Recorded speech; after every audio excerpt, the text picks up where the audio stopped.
জয় শ্রীরাম। হরে কৃষ্ণ। সকলে মনোযোগ আছে তো? মাত্র 2 মিনিট লাগবে শুনতে।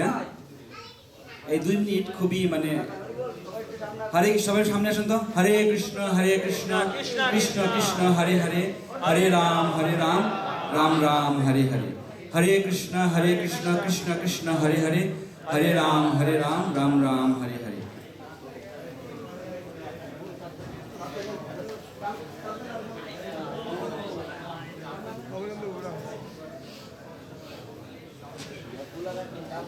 হরে কৃষ্ণ।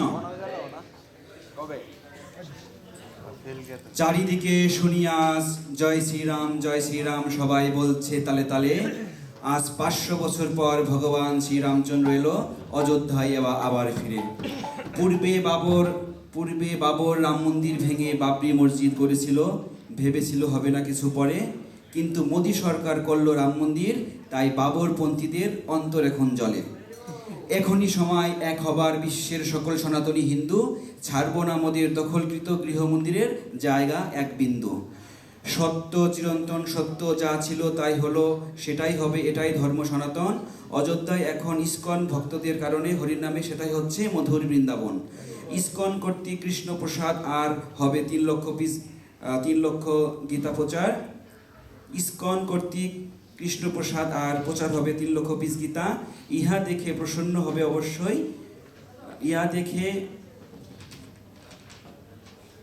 হরে কৃষ্ণ ক্ষমা করবেন।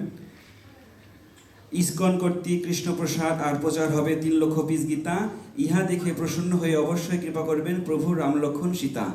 এই রাম মন্দির ও কৃষ্ণ প্রসাদ এবং গীতা প্রচারে যারা করেছেন অর্থদান, তাদেরকে 2 হাত দিয়ে আশীর্বাদ করবেন রাম ভক্ত হনুমান। এই রাম মন্দিরে গিয়ে যারা ভক্তি ভরে করবেন পূজা ও প্রভু করবেন দর্শন, মর্যাদা পুরুষোত্তম ভগবান রামচন্দ্র তাদেরকে শুদ্ধ ভক্তিতে করিবে আকর্ষণ। মোর কবে সেই সৌভাগ্য হবে, যাব অযোধ্যার রাম মন্দিরে, প্রাণ খুলে রাম মহিমা কীর্তন করব প্রভু শ্রী রাম সীতার সম্মুখে। লবকুশের মতো রাম কথামৃত পারবো না কভু করতে, করুণা কর মোরে প্রভু তব নাম স্মরণ করতে করতে যেন পারি মরতে। জয় শ্রীরাম।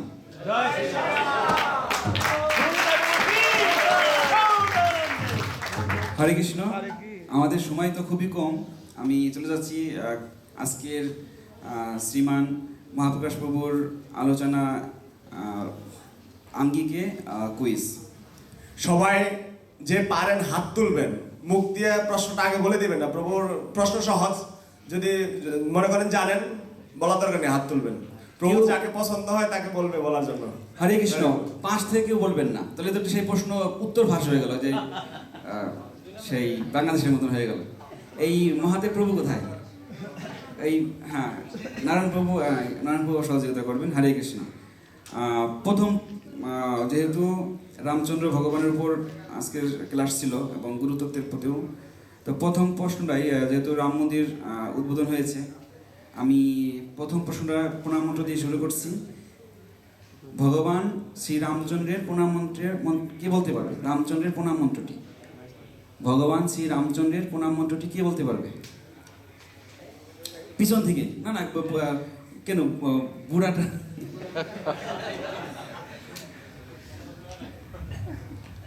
হরে কৃষ্ণ। পিছন থেকে কেউ? আচ্ছা, পতিত বাবু বলতে জয় জয় পতিত বাবু কি?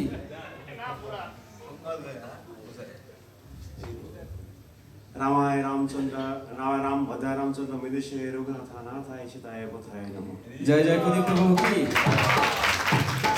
হরে কৃষ্ণ। দ্বিতীয় প্রশ্ন, কত সালে সরস্বতী ঠাকুরের সাথে শিল প্রভুপাদের প্রথম সাক্ষাৎ হয়? কত সাল? আমি বলতেছি। আচ্ছা, সনাত প্রভু কি যা? 1922 সাল। হরি বল। সঠিক উত্তর, সঠিক হয়েছে।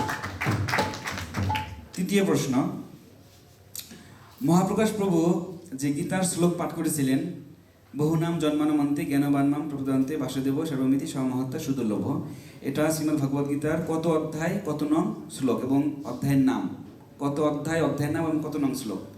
3টি উত্তর। আমরা বলছি আচ্ছা, এটা অধ্যায়ের নাম কি? হরি বল। প্রভুর নাম কি? ওই উনি হঠাৎ মানে সেই বলতে হবে না তোমাকে চিনি, ওই রকম আর কি। আচ্ছা প্রভু, তৃতীয় প্রতিযোগী সামনে আসুন। তৃতীয় প্রতিযোগী, হ্যাঁ হয়ে গেছে। তৃতীয় 4 নম্বর প্রশ্ন, ভগবান শ্রী রামচন্দ্র কার অবতার? না বলতে মানা করছে, উত্তর বলতে মানা করছে। আচ্ছা, তো ওনাদের সুযোগ দিয়ে আপনি তো আমাদের কন্টিনিউ। প্রভু, হ্যাঁ যে লাল গেঞ্জি দাও, হ্যাঁ দাঁড়িয়ে বলুন। প্রভুর নাম কি? আকাশ প্রভু। হ্যাঁ, কার অবতার? না হয়নি। আচ্ছা, নেক্সট কে বলতে পারবে? আচ্ছা, ওই যে আচ্ছা আচ্ছা আচ্ছা আচ্ছা আচ্ছা, আর বলুন। হরি বল। বিজয় প্রভু কি এখানে আসেন? এই 4 জন এখানে চলে আসেন। তিনি হচ্ছেন ক্ষীরোদক্ষ বিষ্ণুর অবতার ভগবান শ্রী রামচন্দ্র। মনে থাকবে তো?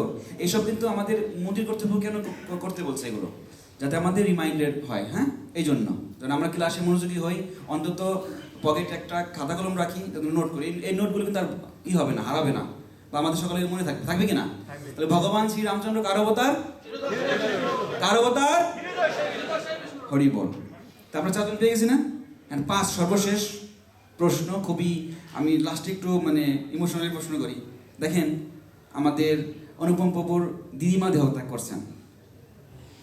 প্রিয় সখা দেবীদাসী না? আর জয়দেবানন্দ প্রভু ঠাকুমা দেহত্যাগ করছেন। প্রিয়বালা কৃষ্ণদাসী মাতাজি তিনিও দেহত্যাগ করছেন। তাহলে আমাদের দেখেন এই সকলেরই দেহত্যাগ করতে হবে কি না?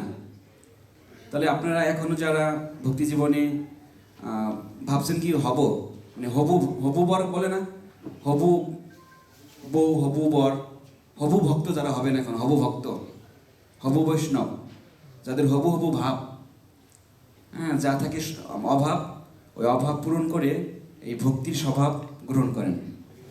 তো সেই আঙ্গিক একটি প্রশ্ন, প্রভুপাদের গুরুদেব শ্রী ভক্তি সিদ্ধান্ত সরস্বতী গোস্বামী প্রভুপাদ কত সালে দেহত্যাগ করেছিলেন? কেউ উত্তর বলবেন না। প্রভুপাদের গুরুদেব ভক্তি সিদ্ধান্ত সরস্বতী গোস্বামী প্রভুপাদ কত সালে দেহত্যাগ করেছিলেন? প্রভু লাল লাল গোলাপি শার্ট। 1937 সালে। কত মানে মাসটা বলতে হবে না? 1 জানুয়ারি 1937। প্রভুর নাম কি? সুশীল প্রভু কি? আমরা 5 জন পেয়ে গিয়েছি। আমি অনুরোধ করব আমাদের টেম্পল প্রেসিডেন্ট শ্রীমান প্রেমানন্দ প্রভুকে, তিনি যেন এসে পুরস্কার প্রদান করেন। হরে কৃষ্ণা, জয় জয় হিজ গ্রেস প্রেমানন্দ প্রভু কি? প্রভু কোথায়? জয়